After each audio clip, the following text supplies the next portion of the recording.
அஸ்ஸலாமு அலைக்கும் ஃப்ரெண்ட்ஸ், எல்லாரும் எப்படி இருக்கீங்க? நல்லா இருக்கீங்களா? பார்க்கறதுக்கு என்னடா கலர்ஃபுல்லாக இருக்குன்னு பார்க்குறீங்களா?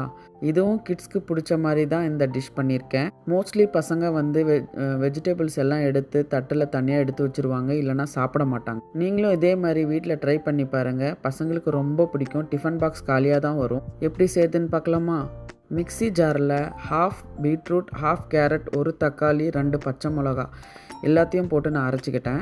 அப்புறம் எனக்கு எவ்வளோ பணியாரம் வேணுமோ அவ்வளோ மாவு நான் தனியாக எடுத்துக்கிட்டேன். நம்ம அரைச்சது இதில் சேர்த்துட்டு அதில் ஒரு வெங்காயம், கொத்தமல்லி கொஞ்சம் சேர்த்துக்கிட்டேன். இதுக்கு நம்ம தாளிக்க தேவையில்லை, இப்படியே சூப்பராக இருக்கும். ஒரு தக்காளி போட்டிருக்கனால டேஸ்ட்டு சூப்பராக இருக்கும். நீங்களே வீட்டில் ட்ரை பண்ணி பாருங்கள். அப்புறம் நம்ம ஆப்பா பேன் வச்சுட்டு எண்ணெய் தெளிச்சுட்டு நம்ம ஒவ்வொன்றா குழியில் நம்ம மாவு ஊற்றிக்கலாம். பசங்க வந்து அப்படியே சாப்பிடுவாங்க. இதுக்கு தொட்டுக்க கூட ஒன்றும் தேவைப்படாது. அவ்வளோ சாஃப்டாக இருக்கும், ஸ்பாஞ்ச் மாதிரி நல்லா இருக்கும். நான் வந்து பணியாரம் எவ்வளோ வேணுமோ அதுக்கு தகுந்த மாதிரி தான் பீட்ரூட், கேரட் சேர்த்துருக்கேன்.